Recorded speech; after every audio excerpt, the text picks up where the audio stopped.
लोकसभा चुनाव 2024 कांग्रेस के लिहाज से बेहद राहत देने वाला रहा। 2019 में जहां पार्टी ने केवल 52 सीटें हासिल की थी, तो वहीं इस बार यह आंकड़ा बढ़कर 99 तक पहुंच गया है।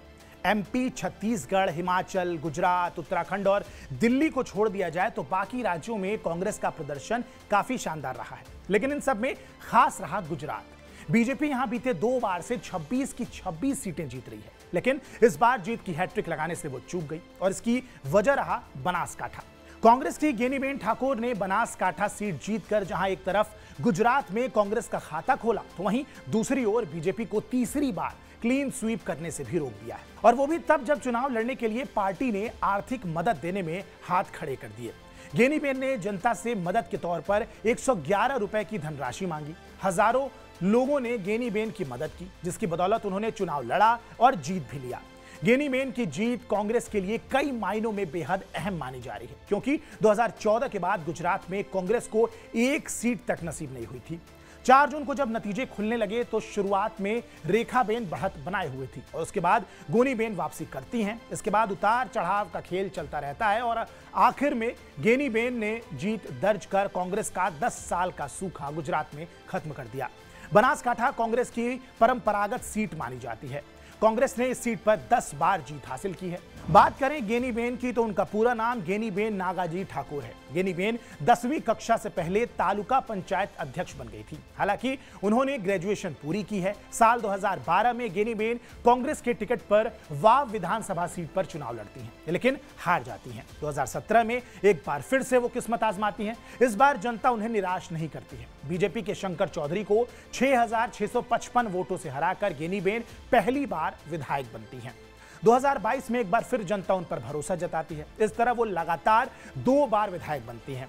2022 में विधानसभा चुनाव जीतने के बाद गेनीबेन ठाकुर की पॉपुलैरिटी का जो ग्राफ है वो काफी तेजी से बढ़ता चला गया और वो बनासकाठा की बड़ी और मजबूत नेताओं में गिने जाने लगी। यही वजह रही कि 2024 लोकसभा चुनावों में कांग्रेस ने अपनी परंपरागत सीट बनासकाठा से गेनीबेन ठाकुर को मैदान में उतारा। बनासकाठा आदिवासी बाहुल इलाका है और यहां पर गेनीबेन ठाकुर ने घर घर तक कांग्रेस के गारंटी कार्ड को पहुंचाया और आदिवासियों को एकजुट करने का काम किया।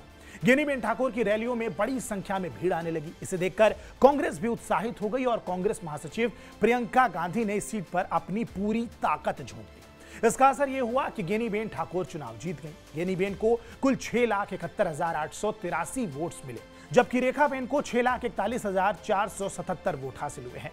और इस तरह बेहद रोमांचक मुकाबले में गेनीबेन ने प्रतिद्वंदी रेखाबेन को 30,406 वोटों से हरा दिया।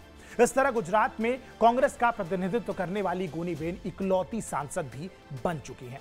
गेनीबेन अपने बयानों को लेकर भी खूब चर्चा में रहती हैं। साल 2018 में गेनीबेन ठाकुर ने रेप के आरोपियों को पुलिस को सौंपने की बजाय जलाने के लिए उकसाने वाला बयान दिया था। हालांकि बाद में इस बयान पर उन्हें सफाई देनी पड़ी थी। इसके अलावा साल 2019 में उन्होंने अविवाहित लड़कियों के लिए मोबाइल के उपयोग पर प्रतिबंध लगाने के ठाकुर समाज के फैसले का समर्थन किया था। गेनीबेन ने कहा था कि लड़कियों को सोशल मीडिया से दूर रहना चाहिए और पढ़ाई लिखाई में अधिक समय देना चाहिए। चुनाव आयोग को दिए गए हलफनामे के मुताबिक गेनीबेन ठाकुर की अगर संपत्ति की बात की जाए तो उनके पास 85 लाख रुपए की चल अचल संपत्ति है। उनके और उनके पति के पास 1,20,000 रुपए कैश और बैंक खातों में 1,70,000 रुपए जमा है। उन पर 6,27,000 रुपए की देनदारियां भी हैं। इंटरेस्टिंग यह था कि चुनाव लड़ने के लिए बजट जब उनके पास नहीं था तो गेनीबेन ने क्राउड फंडिंग से पैसे जुटाए। इस काम में लोगों ने उनका खुलकर साथ भी दिया और जमकर चंदा दिया था। चुनाव में जीत के बाद गेनीबेन ने पार्टी वर्कर्स और मतदाताओं का दिल से आभार जताया। उन्होंने कहा कि बनासकाठा के लोगों ने मुझे वोट और नोट दोनों दिए हैं, इसीलिए मेरा फर्ज बनता है कि मैं उनसे किए गए सारे वादे पूरे करूं। बहरहाल गुजरात की इस बनासकाठा सीट पर जो नतीजे आए लोकसभा चुनाव 2024 के, इसको लेकर आपकी क्या प्रतिक्रिया है हमें कमेंट बॉक्स में जरूर बताएं। बाकी देश और दुनिया की तमाम बड़ी खबरों के लिए आप सब्सक्राइब कीजिए TV9 डिजिटल। मेरा नाम है आयुष मिश्रा। नमस्कार।